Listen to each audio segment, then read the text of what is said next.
The Match Ball. Hello. Welcome to the show. It's brought to you in association with Levi Solicitors. levisolicitors.co.uk/the square ball. Michael, do some bits on that. Professional negligence. Yeah, To do that one. Will's probate conveyancing. Uh-huh. All the good stuff. And come on, pick it up. Pick it up for Levi's. Litigation. Uh-huh. Wednesday nights in Stoke. Wet Wednesday, cold nights in Stoke. They don't do that. And nor do we. Oh, well. A bit of an off night then, wasn't it, really, that one? Shall we go in hard on Bamford now, or shall we go back to the start and talk about the changes that possibly were some way to do, well, in some way contributed to our undoing tonight? You probably got to start on the penalty, I was going to say, that is the elephant in the room, because... Don't wish any ill upon Patrick Bamford's dog, please. I'm looking at you, Michael. You can think it. No, don't. Don't even think it.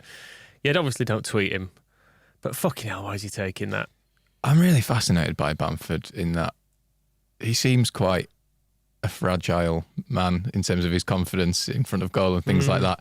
And, he does get abuse, which sometimes goes out of order. But then at the same time, he really likes to back himself, doesn't he? When no one else really wants to see him back himself. I was taken back to the obviously the Newcastle game last season when he missed the penalty, and just when the stadium saw him holding the ball, just looking around and everyone had the head in the hands. And then it was similar tonight where you think, oh, great, a penalty, and then immediately think, oh, no. Tell you what it reminded me of. It reminded me of the Arsenal game when he stood there, all the QPR game, the Millwall game. Yeah, he's missed a lot. Half. Yeah. Half he's missed. Daniel is just, I'll put Daniel's comment on the screen on the YouTube comments. We're live on YouTube for our TSB Plus members, those hardy souls who are joining us in the wake of that. Farke's first real failure, in my opinion, says Daniel. Hard to disagree with that. It wasn't great, was it? They can't all be good unless you're Leicester, obviously. But if we score that penalty, we probably win that game. Right. And then you go, okay, we made a load of changes, but busy schedule and all that. You've rested people. It's a results business, Michael. You've still managed to get a result. But we should have got the result, really, shouldn't we? We had, given typically a penalty is about an 80% chance of a goal. I think 76 is and the... how many minutes? 0.76. It's 3/4. And there were, 10 minutes left or something at that point? I Yeah. can't remember exactly. The fact we've managed to lose a game that was 0-0 at half-time, and we've managed to lose a game, they had no shots on target in the second half. Right. And still scored a goal, which is going some. We're good at that. Last season we lost 2-0 at Leicester, didn't we? And they had one shot on target. So if anyone can do it, Leeds can. 75 minutes, the penalty, I just checked, actually. Well, let's look at the alternative viewpoint. I've just put the comment on the screen, which is from, is that all or oi? One of the two. Bad team selection, none too awful, grew over passenger, Anthony poor. Yet the whole game is blamed on Bamford's one kick of a ball. To be honest, though, these are the moments that count, though, aren't they? If you don't take your chances when they're presented, then ultimately you can lose. Because it's hard to disagree with the argument that if that goes in, the chances are they don't score a couple of minutes later. And I did. Or maybe they do, but I did make it say in my notes, actually. I think for half time, I was saying I would have taken off Anthony and Nonso because they weren't doing anything. I agree. But no, there was a few like that as well, wasn't there? Gray had another difficult night. It seems Gruev looked like a player who was making his first start, but at the same time we had. I mean, it wasn't just a penalty, was it? Like Pirlo had a chance, Rutter had a few chances, but it, like you say, it is the penalty that sort of the game turns on that, doesn't it? Because as much as we are saying, oh, Anthony could have been better, Nonso could have been better, we still should have won. Yeah. Yeah. I mean, the thing is, Stoke were probably, I think, on balance the better team. I'd say it was pretty even. I felt like there was not a lot in the game. Just looking at the XG at full time, they had 0.69, we had 1.72. Obviously, the penalty is in that, but... Yeah. It was very even, I thought. They had... What were their best chances? I mean, there were a couple early on, weren't there, where Gray was sleeping at the far post, with Cross was coming in, and he was not quite alert to stuff. It's a header, wasn't there, when their right back took out the cross from the byline, but they just headed it straight at Meslier. Yeah, I don't feel we had as good chances as them, because there was the Pirot shot that was behind for a corner. Then from the corner, Rutter had a free header from that, and should probably have done better. Yeah. So I don't know. I feel like a draw would have probably been about fair. But I mean, they didn't have any shots on target second half. I know, but they seem to have a better measure of us than most teams, I think, have done in recent times, is I guess what I'm getting at. And that they caused us more problems, even if they still didn't have that many clear-cut chances. They still had chances, and we are used to restricting teams to none. I feel like Alex Neil's teams sometimes do this to us in the Championship. He's a weird manager because whenever I look at the club he's managing, they seem to be low down the Championship. But I feel like whenever we play against his teams, they seem to cause us some problems. It was the same with Preston, where they used to kind of press us quite aggressively, and it would just take us 20 minutes to kind of wear them down almost in either half. And it was a bit like that today, like the first half. They started better, but without really creating nothing amazing, and then we kind of got into it a little bit, and then maybe a save in the second half as well. But again, that's where you need to score the penalty. And Kev's just saying 4 of our front 5 were awful. Was it a front 4 or 5 problem there, or was it midfield behind them? Because Gruever's pretty anonymous, but can you expect that much from him in his first start? It takes time to get up to speed with anything. I thought the whole thing just didn't work very well. I thought Gray was sleeping a fair bit and out of position and just being a bit picked on the right hand side. Then into midfield, I didn't think Gruev quite knew where he was meant to be and where other people were. I don't know, he felt like he was always a yard behind stuff, did Gruev, whereas it felt like when Kamara came in, he just looked like he'd been playing for us for ages, and it just worked quite easily and effortlessly. So, and then into the changes further up, I think you would look at the starting lineup today and say James and Somerville are the first choice, wouldn't you? Yeah. There's no argument really for Anthony or Nonto to start. I mean, Nonto's just coming back from injury, isn't he? But he didn't look on it tonight at all. No, he didn't. He moaned a lot. Dave's making a good point. They caused us problems because we couldn't control the ball and we forgot how to pass to one another. That was true. It's like Jayden Anthony. It's funny, I spoke to Craig, who's on one of the Bournemouth podcasts, Cherry Till I Die, before this, and we were chatting about, obviously, there's a lot of crossover between Leeds and Bournemouth this year. You know, Iraola, Adam, Sinistero and all that, Max Aarons and Jayden Anthony. And I was praising Jayden Anthony, saying he looked every bit Premier League quality, and tonight was the night when it just wouldn't stick. It just seemed to bounce off him at every opportunity. It was a problem we seem to have, is that whenever one of our players would sort of break the mould and do something good, whoever then got the ball afterwards just did something bad again. And it never really settled into like a good pattern or shape. I thought Rutter was good again. Like, you almost take it for granted, but some of his touches and turns, he does kind of the same move every time to just turn the defender. And then his vision of pass is brilliant. Like, he creates so many chances. And it was him playing the ball into Pirro in the first half, wasn't it? The weight on his passes is always so nice. It's just exactly as you'd want to receive it. It's just in the Goldilocks zone. Yeah, but it's the flappy limbs, isn't it, that kind of confuse you a little bit at the same time. Rich is making a good point here. The penalty came about because Bamford got into a place that Pirro wasn't. To say the subs were rubbish is a nonsense. I mean, that's the point. Like, I think the subs were rubbish. We did make it did make a difference, didn't it? Like, we got in behind him a lot more. That was the point I tried to reverse jinx it. So I went on the hunt for paracetamol at about 70 minutes when we made the changes. And just as I walked back in, we'd been given the penalty. I don't think the subs were rubbish, to be clear on that. I think Somerville created things straight away, didn't he? Came on and with his first or second touch, he had a shot that went wide. He had that one where he probably took a touch too many, where Bamford actually played a nice little return pass to him, and it was maybe there to be hit first time. He tried to take a touch, but I thought they between them, that three created a lot more than the others. Mm-hmm. Yeah, no, absolutely. We don't win in away kits, do we? No. That was the point. Yeah, it didn't feel there from the offer, did it? But then, I don't know. To get out of this league, you just need to occasionally turn up and win games that you're not great in. Yeah, and the other side of it is sometimes this just happens, doesn't it, in this division? And I know it's difficult to kind of to stomach that with Leicester running away with it and Ipswich seemingly keeping up nearly as much momentum, but not quite. But we're not far off, and just the occasional off night will happen. And it's not like we absolutely stunk the place out either. It just was just not quite happening. Yeah, the note I made at full time was hopefully we've just got the game where Bamford misses a penalty out of our system this season, because it happens, doesn't it? We're kind of used to it now. And I don't think he's going to have another one, is he? Bamford? It'd take absolute again, balls of steel. You'd admire his nerve. But that is in the character of the man, isn't it? Like he I don't know if it's like cast iron belief in himself or what, even though the evidence kind of seems to point the other way, which is strange, isn't it? But that is what strikers do. They just get up and go again, don't they, even if they keep missing. But just don't snatch it off Crescenzio next time. He does seem to have like a love-hate relationship with just the status of being Leeds United centre forward. Like in his first season when he first joined, he kept talking about like, I want to be Leeds United's number 9. I want to be leading the line for a big club and all this. And you think, well, yeah, this is what happens, Bamford. Like you got to take the shit if you don't, if it doesn't come off, kind of thing. Yeah, because you've just simply got to score under those circumstances, haven't you? When it's been such a tight game, you've got to score most penalties. Yeah, 76% of them. I don't think that's too much to ask. No, and his hit rate is lower than that, isn't it? They feel like they've been like, I think particularly coming off the back of his last miss, which was the Newcastle one, which in some ways feels like it kind of relegated us. Yeah, I mean, it was. I know there's a long way. There's a long way. That's. I'm not. Are we going down? I'm not suggesting. Are we going down? I'm not suggesting it did relegate us. A whole season of absolute shit relegated us. But when he missed that, you kind of went, oh, okay. I know where this goes from here. Zach's just suggesting it wasn't just one of those. It was completely avoidable by not dropping our best wingers and/or Bamford not taking the penalty.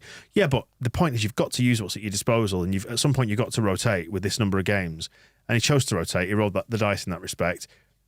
If, like I said, if we'd come out of that with a 1-0, you would have said, all right, then it wasn't a vintage performance, but we did what we needed to do to get the result in the end. It was a bit of a grind. When you praise the rotation as well, when you say, oh, well, it's... Because that now gives us a fit squad for Saturday, exactly. doesn't it? Yeah. So it nearly worked. I was going to say I didn't mind the rotation because we need to find out if like Gruev's any good or not. And, it might not have worked out the way he wanted it, but it kind of helps Farke learn what his best team is. I mean, the Gray thing at right back, I do sort of think just play a right back there. That might help, especially when it's been weird that, he made such a big deal about how much he played for the England under-19s and then he's just started him twice and played 90 minutes twice. It's like, maybe just give the kid a rest or play him in midfield maybe. And I think it's important to keep calm heads, which seem to be in absence in football a lot these days, don't they? Like we're still top 3 or 4. I haven't quite looked at the table, but I think we're still third, aren't we? Yeah, I think we're third. Yeah, but it's because I think Southampton equalised. It's a weirdly shaped league table, though, isn't it? Because there's basically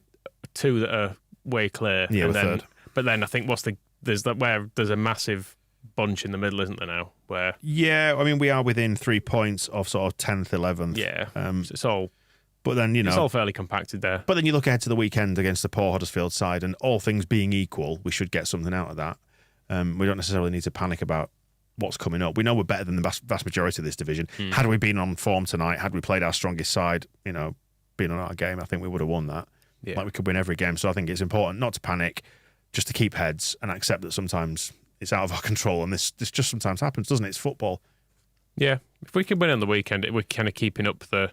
I don't know. I'm seeing breaking this down in little 3-game bursts, but it just feels like we're keeping up. We can keep up the 2 points per game thing, which it feels like we've been doing for a while now. Just keeping it all ticking over. And if you can get 2 points per game on average, you're having a good season. Yeah. And well, if we get 2 points per game, that puts us on 92, and anyone finishing ahead of us will deserve to go up. And we saw what happened to Sheffield Wednesday last year in League One, so it can happen. Yeah. But I think we got to run our own race in this one and not get too caught up on what's happening just ahead of us, and hope that we can, like I say, keep that points average just ticking over. Yeah. I mean, the other thing of tonight, some of the changes, like Nonto's coming back from injury and he wasn't any good. Gruev, his first start for us, I thought he was better in the second half, I thought, but first half I thought he looked a bit lost. But as Rob said, you've got to play these people at some point and get them back into some sort of fitness and get them settled in a team. And it's a very, very long season. So if playing Gruev now means he's better in 2 weeks' time when Kamara gets injured, for example, and he needs to play, then you'd say it was maybe worthwhile doing. But yeah, it always hurts to lose. We came close to winning tonight, didn't we? That's the thing. That's why it hurts. Yeah. We should mention as well just how rotten their goal was. Stroud didn't deserve that. I thought him and Rodon were good again today. It was a goal befitting of the occasion. Yeah, especially after the penalty miss. It was like none of us really batted an eyelid, did we? It was like, well, yeah, of course, we know this was going to happen. Of course, it went off the crossbar and off his head and his shoulder at the same time. Stupid. Oh, dear me. And we can't really draw any conclusions from this, otherwise, can we, other than it's just been a bit of a shit night? Didn't enjoy it much. I think your point about just taking these like weeks as a 3-game week, it's like the kindest way of processing the championship. You just can't You can't look at the big 46 game picture. It's too early and it's too much. Just to go week by week, I think, and hopefully win at the weekend, and we're doing it all right, aren't we? I mean, Jermaine Beckford was doing studio duties for Sky tonight, and he was saying that basically, wasn't he, that the players, when he's been at Thorpe Arch recently, hanging around with Becchio, that it is a case of just taking it a game at a time. They're not looking any further than the next game. And you could see how frustrated Stroud was when he was walking off in the post-match when the disco wasn't going on. Did you enjoy that? I missed the light disco. show beforehand. I missed the disco. Not for anybody with bloody photosensitive epilepsy or anything similar. I know they did warn people against that, but I do know from, I think it was when we were over in the old office just the other side of Ellen Road, that I think they were testing the new lights when they were put in, and I saw that our lights do that. I know we don't obviously have the multicoloured ones, we've just got the lights, but ours can do a disco type show. And they just know better than to do it at Ellen Road. It's like, we're not. The atmosphere seemed awful tonight, didn't it? I will say that. Yeah. Because Stoke used to be quite a... Stoke on a cold Wednesday night was kind of the epitome of an intimidating place to go, and it just seemed really empty and quiet. You could only hear Leeds fans. With the lack of physicality now in the Championship, like it used to be a bit of a blood and thunder league, didn't it? And it's not now. You just can't touch players anymore in football. It's made everything a lot flatter, I think. It was a really weird game for that, because you had like there was a penalty shout in the first half, wasn't there, where their play just completely dived, and Nonto had a couple, and the referee was a bit picky giving soft free kicks. But then at the same time, there was Byram absolutely stormed through someone in a 50-50 challenge, which was a brilliant tackle, and the referee's like, yeah, play on. But then someone gets a tap on the head, and it's like, no, you can't do that. It's like two different games. Some of them with that very harsh booking at the end, I thought. It was a good solid yellow, wasn't it? It was a well... Although their player did get booked for just grabbing Nonto by the head, didn't he? By the top of the head. There was a point at which I thought he was going to get him by his eyelids, Rob. That was weird. Just like in a cartoon style like that. I think he was thrown by how small he is, and he was going to pull his shirt, but instead he just ended up, just right on his scalp, having a good grip of him. So, in terms of what we take from tonight, looking ahead to the game on Saturday, and it is quite a quick turnaround because we've got the Saturday. It's the Saturday lunchtime. Are we Saturday lunchtime? Yes. Are we? Oh God. What do we take from tonight, and what do we take into the Saturday game? Let someone else take penalties. Apart from that, which seems quite obvious, I was thinking more sort of tactical personnel, you know? Play a right back. Either give Archie a rest or play him in midfield where we know he's really good with Ampadu. Yeah, I'd go along with that. And I think, I'm sure we will just see Somerville and James restored. Yeah. To the first 11. So. And the thing is, if we absolutely pump Huddersfield at the weekend and they're both on it, it's kind of, you understand why the changes were made, don't you? But yeah, it does say, like when we did the show with Phil on Monday, the one to watch, the subject, person, topic, whatever, to keep an eye on was the rotation. Do you feel like it worked tonight? No. I do feel that we should have made changes a bit sooner, actually. But Farke does... It was about 70 minutes, wasn't it? When Farke does tend to hold on until about 70 minutes, doesn't he? That's his sweet spot, I think. Yeah, which... I suppose at points it's worked this season. There've been times where I've been like, I don't think Dan James is really doing a lot, and then he's come up with something. So maybe he was giving him a fair crack of the whip, I suppose. And we weren't losing, were we? So I guess that's when you're more inclined to make a change as a manager, is when you think, all right, okay, I've got to do something new now. How would you feel like we dealt with Gooch, tucked in just behind the hole? Well, Somerville ended up getting a face full of him, didn't he? When he went in for that late tackle, dragged right over his chops. Oh, God, what an image I've got in my mind now. They had a few interesting names. UrbanDictionary.com if you're not sure. They had a Berger, didn't they? They had a Hoover. All right. They had some good players. Vidigal, the Vidigal Strokes. Don't know, it was a desperate evening, really, wasn't it? Yeah, a bit pitiful, wasn't it? Should we wind it up and go home then? Because I don't really have much to say about tonight other than it was shite, really. My notes include they're offside a lot, which was true. I liked it, when the big sexy pirate did an alien flop in the first half, and also Rodon blocked a shot with his head, and he sort of teetered like he was going to fall over, but he didn't. He stayed standing. I thought, no, Conor Cody would have gone down and cheated if that was him, so I was proud of him. Right, so the comments are dripping through now from the presser, so we can talk about those, I guess, rather than just running off into the night. Farke saying the first half was scruffy and difficult. You have to fight your way into it. You have to use the moments to be clinical. I'm quite sure if we'd scored the first goal, we win the game. In fact, I did text Phil at exactly 20 minutes, because he doesn't do this. He keeps promising to text me after 20 minutes and say what the game's going to be like. Coming a bit desperate from your point of view. So please reply to me, Mr. Hay, please. Missed calls, racking up on his phone. Why are you ringing me at 3 a.m, Dan? Stop it. In fact, he's just texted me now, just saying the word well. But I suggested to Phil that we needed to Is score. that because you asked him where should we put Patrick Bamford? 20-minute text, I said, we must settle and score first. And he put correct. Pressing has to be better. It's something of nothing so far. They pressed us quite well, I did think. But then again, were we just shit at using the ball? Alex Neil has said that. He said, I thought it was more than a battling performance. I thought how we triggered the press was great. We got a let off with the penalty. You could see we and the fans got an energy from that. Yeah, so that's that. Yeah, there's no sort of dressing it up tonight, is there really? Thing is, we still weren't absolutely terrible. No, There were still some chances in it. it's really annoying, but it really wasn't that bad. Like, we should have won. And it's kind of hard. I don't know. I feel like there'll be a lot of kind of sweeping conclusions into who's good enough and who isn't after that. And actually, And we don't need to do that. No, you just go, it's the game and we lost. In some ways, that's the perfect way for it to go for them as well, is a late goal, because I feel like if they score first half, we probably make our attacking changes sooner. A bit like we did against Norwich. Not that we particularly did. I suppose the subs did influence it at Norwich, didn't they? I'm trying to think of the order of stuff. But it feels like we probably try and pressure them for longer and with more changes of formation and stuff if they don't score late. But because they score late and we've already missed a penalty, I don't know, it felt like the time and the momentum runs out. It just felt like a perfect storm for Yeah. everything to go against us in a short space of time, and then we're left with bringing Luke Ayling on. Farkas said, had to be better in possession in the first half. In the second half, we stepped up, but we had to take our chances. On the miss by Bamford, he's disappointed, but he's experienced enough to get along with it. It's happened a few times. He knows how to do it. Keeps happening. Like a comfy pair of slippers for him. Yeah. Let's wrap it up there. Then I don't think we need to labour this one tonight, do we? In particular, unless you have anything to add. No. Just put this one to bed. I'm back in tomorrow to talk more about some things.